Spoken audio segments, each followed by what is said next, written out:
anyị nwe mmeri, anyị nwe mmeri, ọbara Jizọs onye nyeworo m mmeri,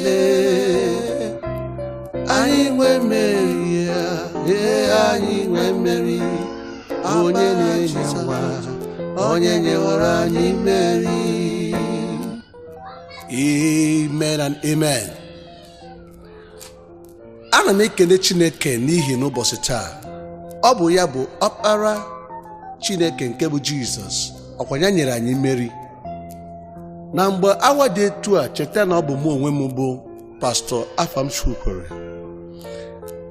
Eji m oziọma nke a na-asị Evil Padlock were bịa n'ụbọchị taa, mmebi ugodo ahụ nke eji kpochie mmadụ, nke ndị ọjọọ ji kpochie mmadụ, nke a na-akpọ Evil Padlock.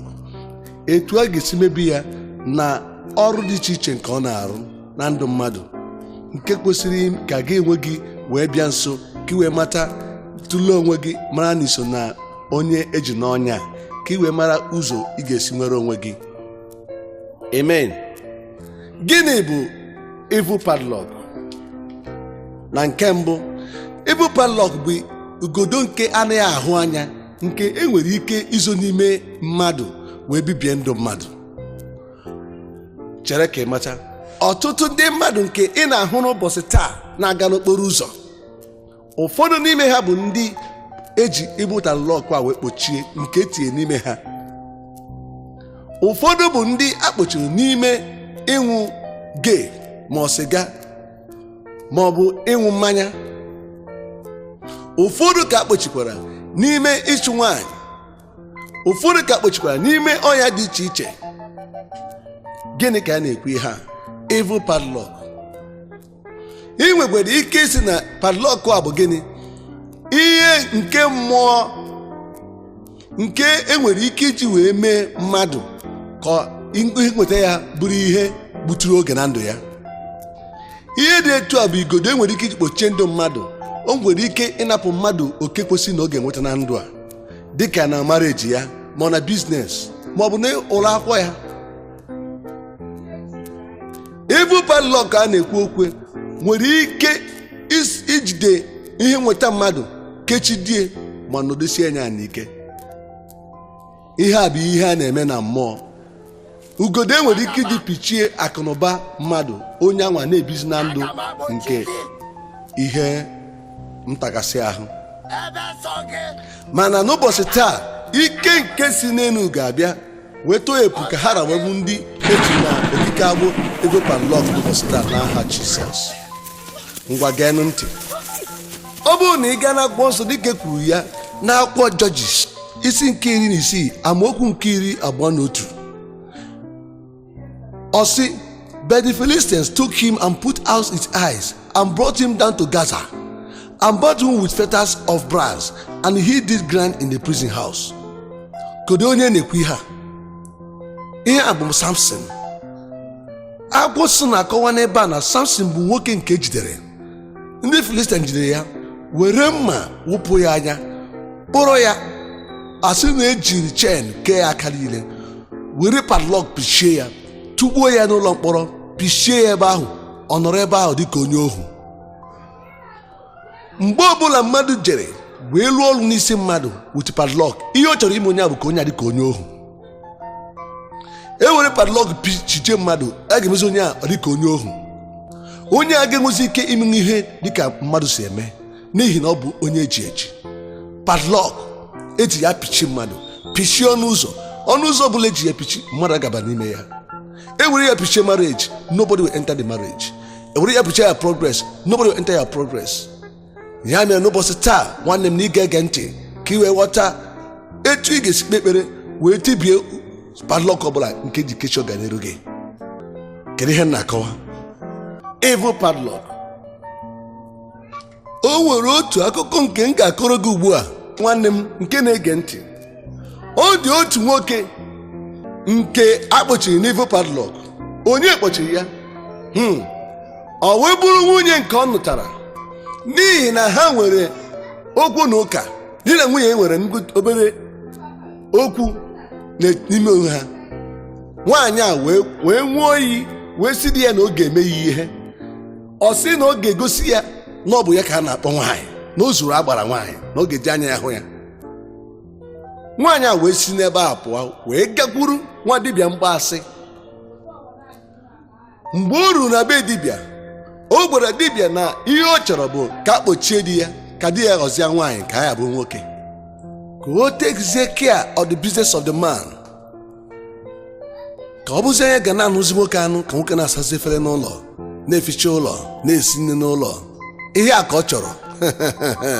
Ee, ndị mmadụ n'obi ọjọọ. Ihe a na-akpọ padlock a wee were kwuo okwu dị iche iche n'ime ya, wee pichie ya. Nwa dibịa wekwere ya bụ ihe wee jee tụnye na mmiri oke osimiri, wee sị nwaanyị lawasịa. Mgbe nke nwaanyị a rụziri, ọ gbabidoro rụba ọrụ, nwoke amazi onwe ya, nwaanyị abụzia nwoke n'ụlọ, nwoke abụrụ nwaanyị. Mgbe afọ ole na ole gasịrị, ndị mmadụ bidoro kọọ nwaanyị ọnụ, na-agwa nwaanyị a okwu dị iche iche, okwu mgbawa obi.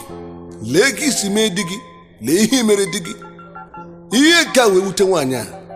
Nwaanyị wee cheketa ihe ọ ga-eme, wee sị ka o chi ya azụ. O ruru jụọ ese dibịa, agwa ya na dibịa nwụọla. Mgbe o jụzila ese padlock, ọ maghị na mmiri nke nwoke a tụrụ ya, ọ maghị na osimiri ahụ ha tụrụ ya. Etu a ka ọnọdụ nwoke a si wee dịgide ruo taa. Nwoke na-eje erizi na nsọ mmanya, ọ bụrụ ihe nwunye ya mere ya. Evil padlock.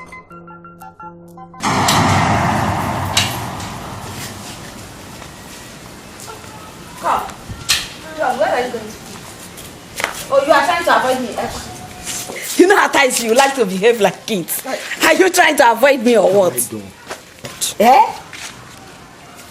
So you are trying to shy away from your responsibility. You did nothing actually. What have I done this man? Huh? What have I done? John, don't just go there. I bet you have to do the right thing, John. John, all I asked from you is to make me look like my fellow women. Am I not trying? Trying what? What are you not trying? trying? I don't want salmon this morning. Chum, 50,000 naira. Ah! 50 what? 50 kobo or? Look at me. Are you not I eating? have no necklace. I have no earring. Not even good shoe. Eh? Do you realize I'm still your husband? What is all this? All this means what? Means that I need money. 50,000 naira. I want to go to market and buy good clothes like other women. Look at my head here. You are insulting me. I did not. But what I am telling you is that you have to give me 50,000. Is it 50-50 kobo that you used to give to all those your pinchomic harlots you do galavant with? Don't allow me to lose my temper. Oh, leave me alone. Next time, try me. John! Hey, shift from here. John, come! Come. John! I'll deal with you now if you don't take your time. Try me and see. John! So you got the temerity to push me. You got the temerity to push me. I, Maureen. Hi! John, you've beaten more than you can chew, honestly speaking. And I will make you regret it this time. It's high time I show you that I am the daughter of Mbafo. Don't worry. By the time I am through with you, you will know that it's you that asked for my hand in marriage. I did not force myself into your house. So let us wait and see. Let me go and change into something else. Then I will go out and give you the shot you need. Oh! Then you will, in fact, I will make you pack my sheets. Don't worry.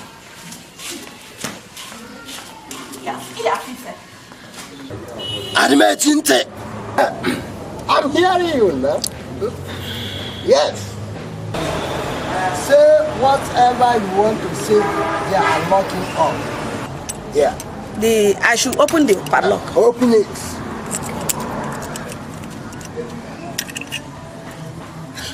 Yes. Hey! Hey, so I am to do it? Yes. I thought you were the one to do it. Oh. Do it. John! Nwokoye! I am commanding you to enter inside this key and remain there forever. You will become the woman of the house. Whatever I ask you to do, that you must do. Secondly, you will become the woman of the house. You'll be doing the washing, the cooking, the scrubbing. In fact, everything wives used to do in the house. That is what you start doing. If I ask you to eat, then you will remember to eat. If not, you will never remember to eat. None of your family member will even have the guts to say Jack, not to say Daniel.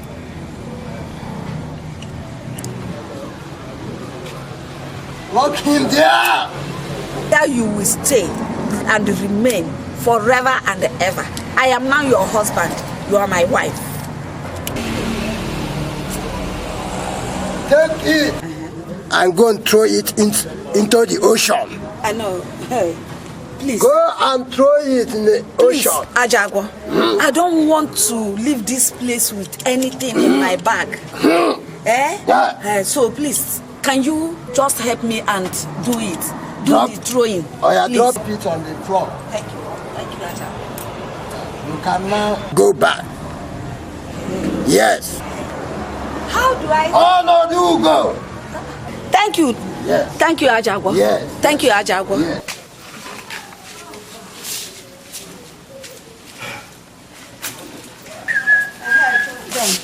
Yes, sir. Thank you. What I'm trying to say is that Agnes bought some cooking items yesterday. Okay. And they are all in the kitchen. Yes, ma'am. So what I'm trying to say is that you have to cook 5 cups of rice. 1, 2, 3, 4, 5. 5 cups Yes, ma'am. of rice. Jollof rice, Yes, good ma'am. one. Yeah. Just take only 1 meat. Yes, ma'am. Only what? Only 1 meat, ma'am. Just hold your ear. Only Only 1 meat, ma'am. good.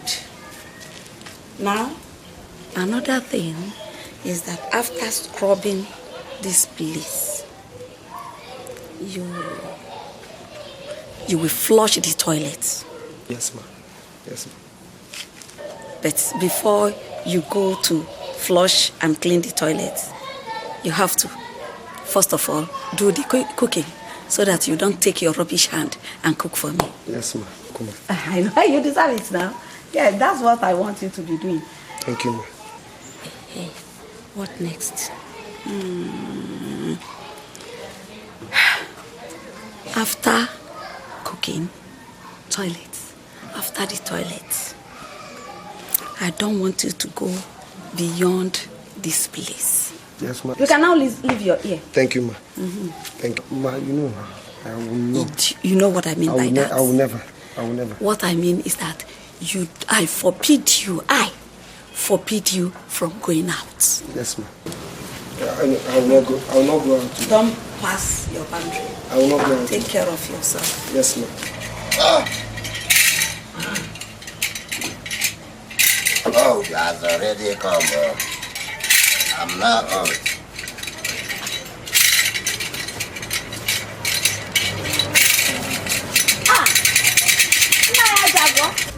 What can I do for you? No problem, actually. I only want to come and let you know that that sham has started working. Yes. Hey, walk. I told you that it will work. Naya Jago, you can't believe it. Now, you know I have taken over his business. You can. In fact, he do wash my pants, my brassiere. I don't do crazy working. Hey, I trusted Onodu. I don't even do any work as a woman in the house now. Thank you, Naya Jago. Thank you very much. What of my Good. If you don't bring it, it will backfire. Backfire? Yeah. But Nai, please, let me. No need to backfire. And I just want to beg you, don't do anything that's not good to you. I am your customer, and we are friends. I know, but try to bring them. Okay. He's going to backfire. You don't even know. What does this man mean by backfire? Jago. I don't trust this man anymore. Backfire. He said backfire. Which means he will revise the sham. And I will start to behave like the woman I am. While John, my husband, will regain himself and start maltreating me again. Okay? I can't let him have his way back again. He's not going to. Let me go and hustle and get this man's money. No, let me go back. Whoa. John, Gaziano, Osiao no Biri, Ebeno, where he eat the berry. Hey! Margaret, I go to shack. If I get to the house, if this woman do anyhow, I'll just not mind her.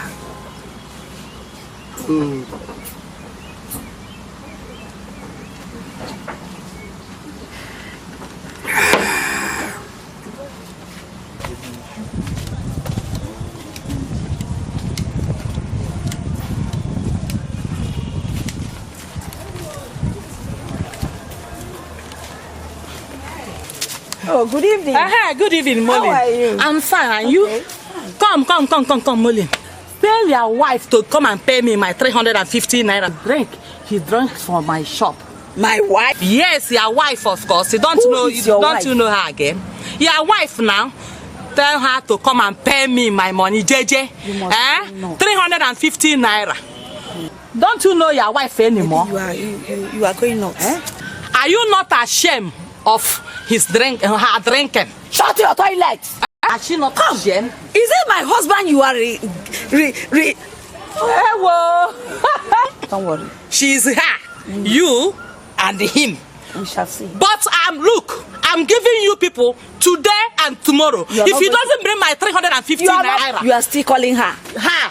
Hey, If not, calling him. If not, I will show you what I can do. I will show you what I can do. Look at you. Like this. You control a man, do man like imported. Get out. Are you not the one that is giving him the drink? Are you not the one? In fact, let me tell you. Okay. Listen and listen good. We are not going to pay you. Chichi.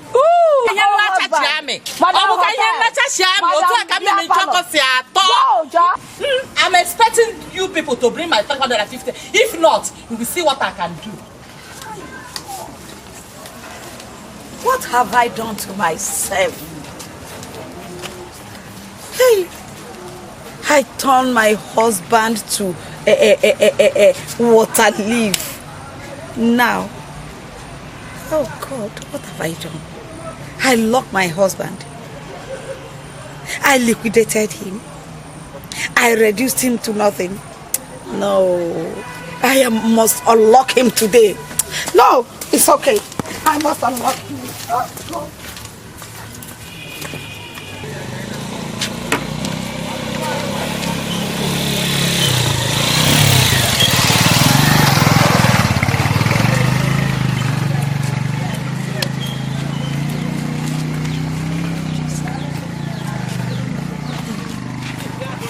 Hello? How are you? Afternoon, my dear. Please, I can't find my way. I am looking for Ajago's house. Ajago? Yes. The native doctor? Ajago, the native doctor. He died. He's dead. Dead? Yes, he died last year. Chineke me. Auntie, Hey! anything in the matter? Backfire! Oh! Backfire! Hey! Chimo! Hey! Backfire! He said it! Backfire! Chimo! Hey! Hey! What shall I do now? Hey! Backfire! Evil Padlock. Kedu ihe ọzọ nke m na-ekwu? Otu nwoke bụ onye nke mere nchegharị ka a na-akpọ Christian brother. One day God bịakwutere wee sị m na o nwere ụsa ihe nke ọ ga-ekwupụta. Wee sị ogene. O wee sị na o nwere na mgbe oke mere nchegharị na o nwere nwaanyị ya mere ọyị. Mana n'ihi na nwaanyị a mere ihe were ya iwe, o wee gaa na be dibịa wee were padlock kechie nwaanyị na ọ gaghị amụ nwa. Ọ na-ekwu n'ụbọchị taa na nwaanyị eluola 50 something years, ọ tụbeghị ime, ọmụbaghị amụ. Ọ sị na ihe na-ewute ya bụ na kịta o chegharị na Chineke nwere ike na-ata ya afụ n'ihi ihe o mere. Mana ka m gwa gị n'ezie, nwaanyị a amatabeghị ihe na-eme ya, ọ ka na-agagharị ịtọ na-achọ nwa ruo taa. Mana ekpere m na-ekpe n'isi nwaanyị a bụ ka Chineke mepee anya ya ka ọ mara ebe eji ya ka nwoke tọpụta onwe ya. Otu ebere ọzọ m ga-ekpekwa bụ nke a: padlock ọbụla nke ejighị wee bichie gị wee mee na ị gaghị abụ mmadụ, ana m ekwubi okwu sị ya kpalie n'aha Jizọs. Ana m ekwubi okwu taa sị na ị gaghị anọgide n'ime ọnọdụ ahụ ị nọ wee ruo ebighị ebi, n'ihi na ike nke si n'igwe ga-abịa tọpụta gị taa n'aha Jizọs. O nwere otu nwaanyị nke a na-eme deliverance, nwatakịrị nwaanyị emegidere ya, o wee kpụọ padlock n'ọnụ. A na-ekwu na ọ kpọrọ nne padlock, ọ gbakwa nwa padlock. Mgbe ekpere na-aga n'iru, e wee were padlock ati n'ime ya, o wee kpọpee. Ajụjụ m na-ajụ bụ nke a: kedụzi onye nyere nwatakịrị padlock wee loo? Kedụzi ka nwatakịrị si wee loo padlock leki ya? Ka ị wee mara na ndị ajọ mmadụ nwere ike padlock gị ma tupu n'ime arụ gị. Evil padlock. Onye gbochiri akara aka gị? Onye tụkpụrụ gị n'ime ụlọ mkpọrọ nke padlock a? Onye gbochiri marriage gị wee mee gị ka ị nọ di na-abụghị di gị? Kedu onye gbochiri business gị mee na ihe adịghị agaziri gị? Onye gbochiri skuul gị mee ka isi gị kpọchie? Nwanne m, wepụtara ya oge ka ị wee chọpụta ebe a nọ wee jide gị ka ị nwee ike imere onwe gị. Ị kwesịrị ibu agha megide ka arabụ satanic padlock a, megidekwa ka arabụ ndị na-amepụta padlock a, n'ihi na akwụkwọ nsọ kwuru na Ezikiel isi nke 7 amaokwu nke 23 ọ sị na o mere igodo wee nye ala nke na-anwụ ọbara na nke ihe ọjọọ dị n'ime ya. Ọ sị na obodo a bụ ihe mbibi juru na ya. Ka nkọrọ gị aka ọzọ: otu nwa agbọghọbịa bụ onye jidere nwoke wee kpochie ya n'igodo, wee weta aka oyibo tiwa, wee were tụgbu n'ime aka oyibo lie ya n'ala. Ngwa lelee anya etu ndị mmadụ si wee gbaa ajọ. Lee n'anya etu Ekwensu na ndị otu ya si wee dị ajọ.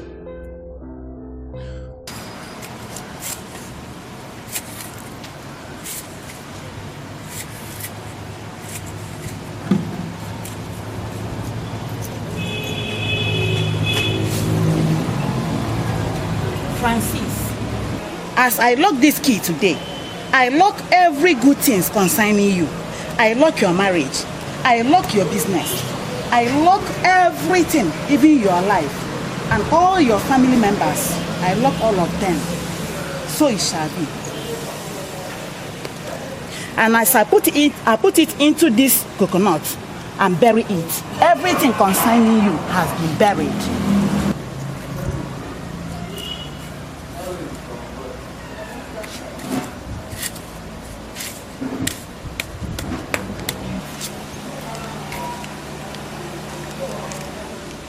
Ana m ekwu nke a, lekwe n'otu nwa agbọghọbịa ọzọ, onye nke jidere otu nwoke kpochie na dis padlock.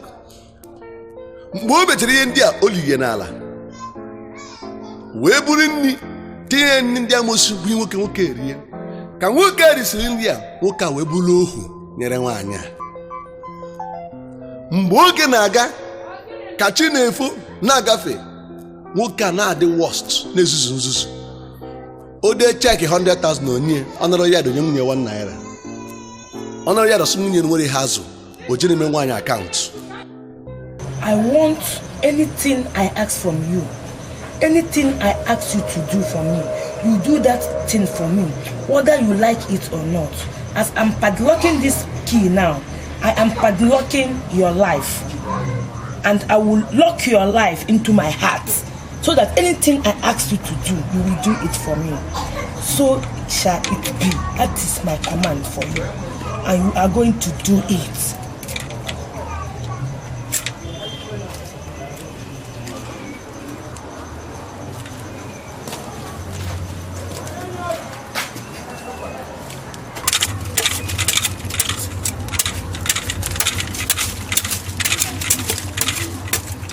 I am burying this key now. I am commanding you now. Right now, I will bury it.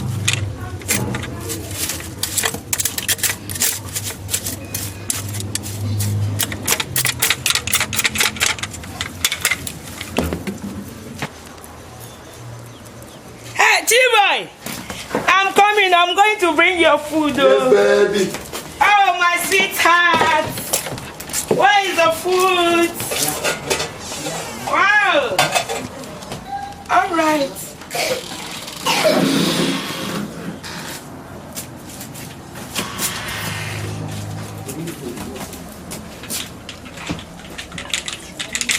Anything I command you to do, do it for me. Anything I ask you to do, you do that thing for me. I command you right now. I command you right now. Chima, I command you right now. Go and eat it. I want to eat food. Oh, my daddy, I'm coming. Hey, my baby. T-Boy. Man. Yes, I will call you back. I will call you back. Oh. Who are you calling now?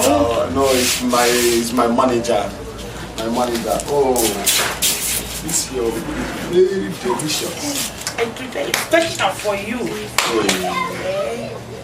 I made it special for you. Oh, I love you. I love you too. That's my boy. No. In fact, what do you need? Oh. In fact, eat. I need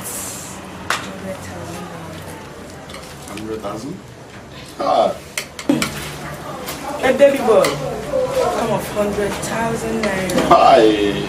And again, secondly, I want you to send your wife out of that house. I want you to send her packing. My Mary, you are the only one I have. Without you, I cannot sleep. In fact, I will take you around the whole world. See, I will give you a check of 100,000 naira. And when I get back to home, I will send that girl out of my heart because you have spoken. You are true, my love. Oh, don't you love me? I love you. Hey, sharp. Yes. My baby boy. That's my boy. That's my boy. I'm giving you this check. 100,000 naira. 100,000 naira. I will still do more. For me?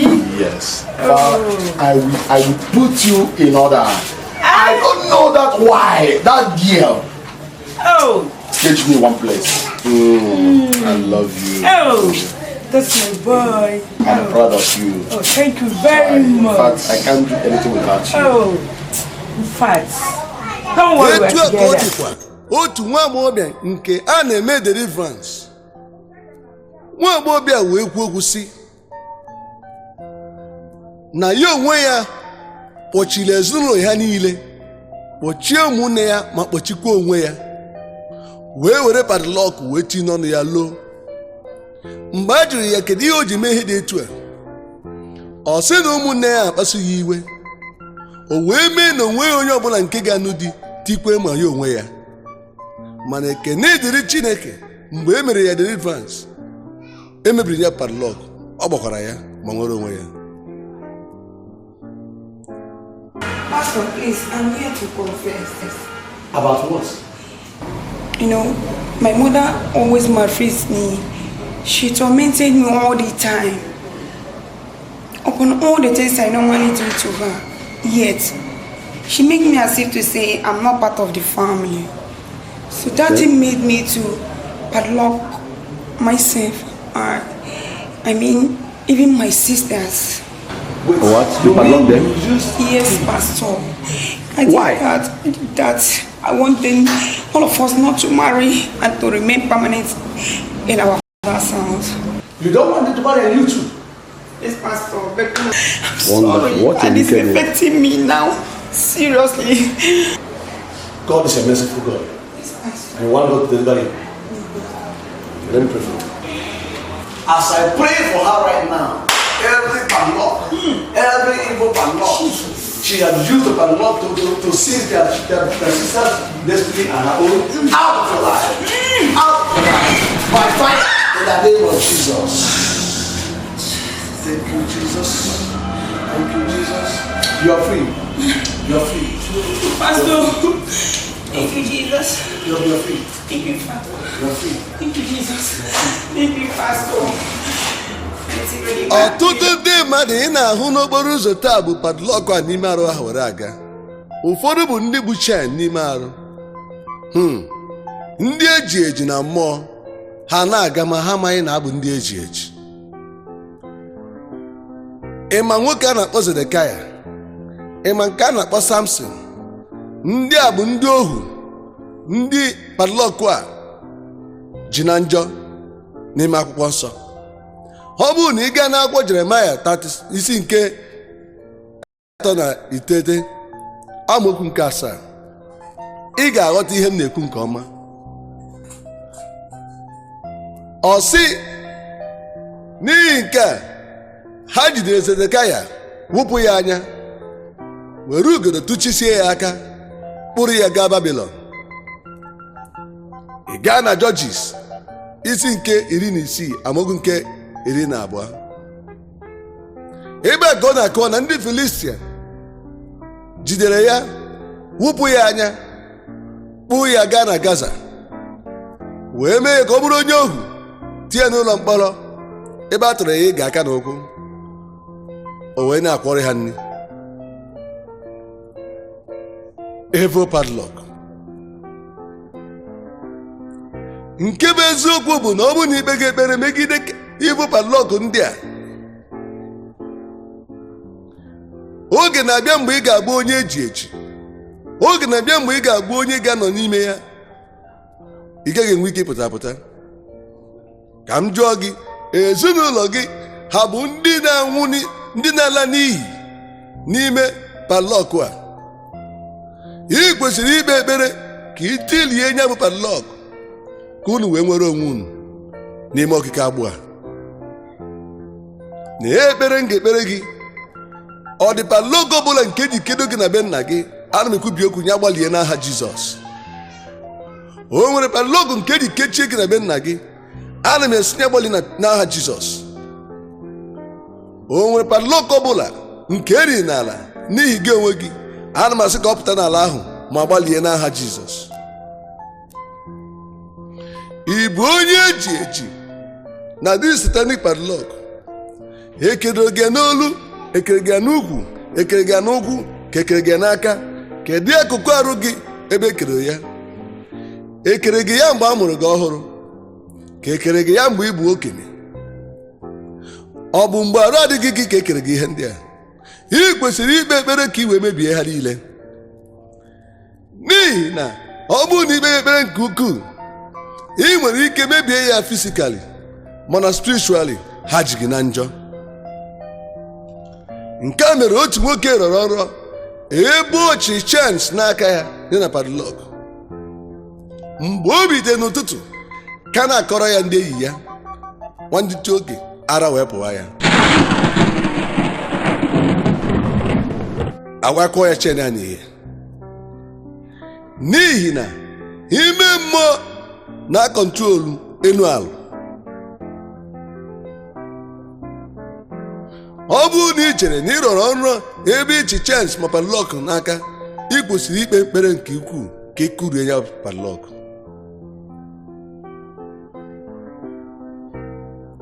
Nekwe ekpere ị nwere ike ikpe padlock ọbụla nke nọ n'ime ọbara m, nke na-aga ije n'ime arụ m, nwụrụ n'aha Jizọs. Padlock ọbụla nke ediri n'ime arụ m, gbalie n'aha Jizọs. Ị kwesịrị itikpu n'oke olu tie nna m nke eluigwe, bilie n'ike na ebube, zọpụta m na padlock ọbụla nke eji kechie m mgbe m pere mpe.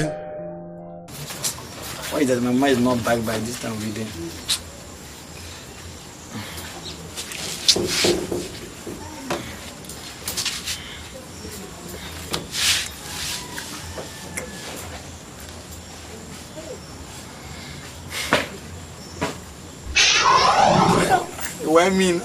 Why me now? Who did this to me? Oh God, why me now? Oh God, please. Jesus Christ. Hey. Everything. My God, what does this mean? See myself on chains. God forbid. I get it.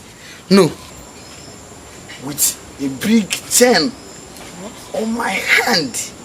Big chain. Chain.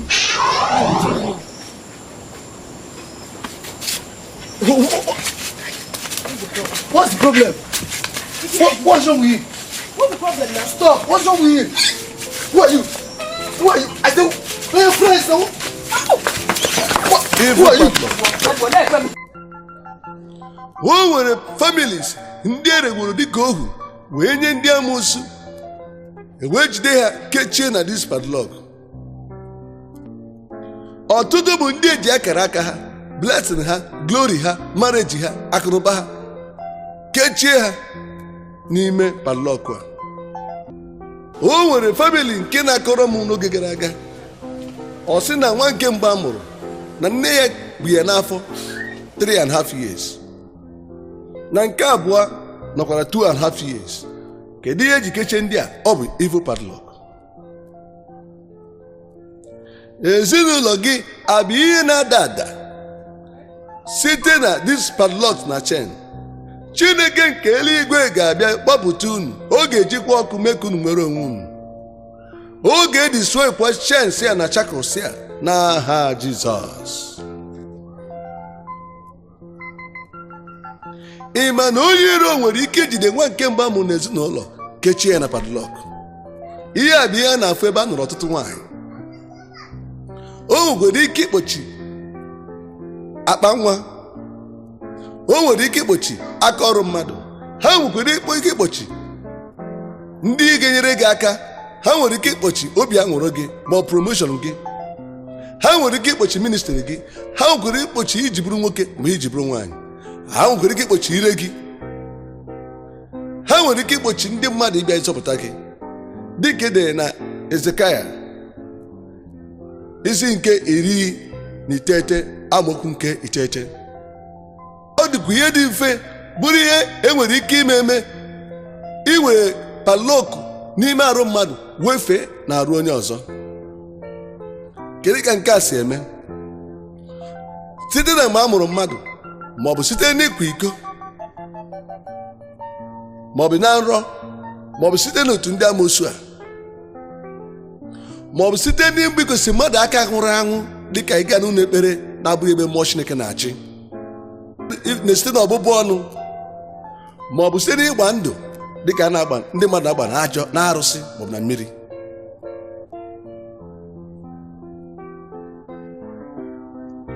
Achọghị m ịma ka ha wee bụ padlock ọbụla nke eji wee jide gị. Ihe mara na Chineke ga-azọpụtara gị taa n'aha Jizọs. Ọ bụrụ na Chineke zitere ndị mmụọ ozi ewee zọpụta Peter na prison, surely ọ ga-emere gị ya taa n'aha Jizọs. Otu ụbọchị ka otu nwa ikorobịa na otu nwa agbọghọbịa nke ekwensu jikwara ngwa ọrụ nọ na-akwa iko. Mgbe ha gwakọtara ike a, nwatakịrị a nke nwaanyị a bido mere ntamu naanị na ndị mmụọ ọjọọ na-akpakọrịta. O wee nọkọta tụgharịa jụọ nke nwoke, echere m na isi na ịbụ nwa Chineke.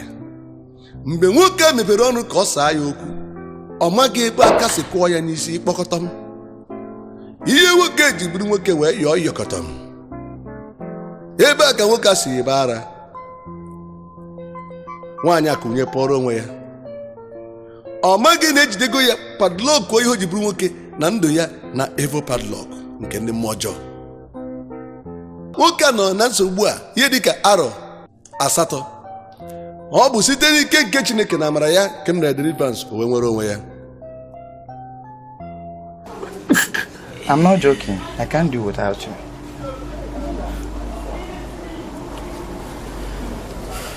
What are you doing? Not you. Yeah? I guess this Bible is yours. It's mine, of course. Wow. I actually thought you were born again and now you're trying to make love to me. Seriously, I don't get what's happening here. I thought you were born again.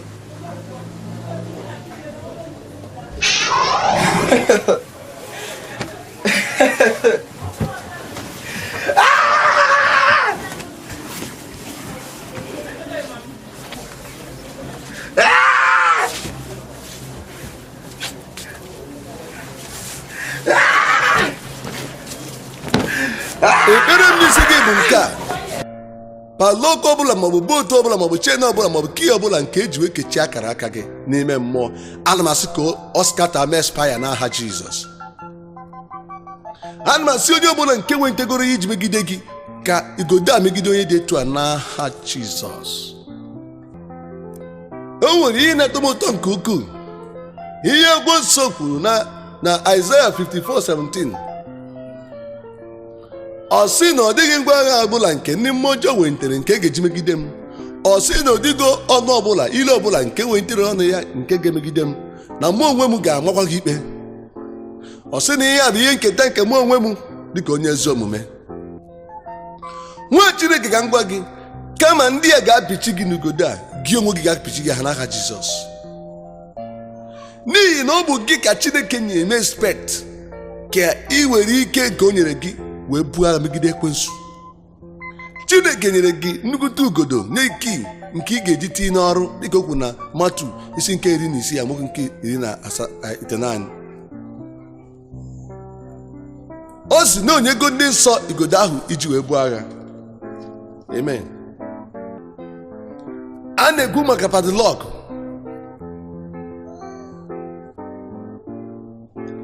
Ndị mmụọ ọjọọ ejidego ọtụtụ families wee kechie wee kpochie akụnụba ha niile, ihe nweta ha niile.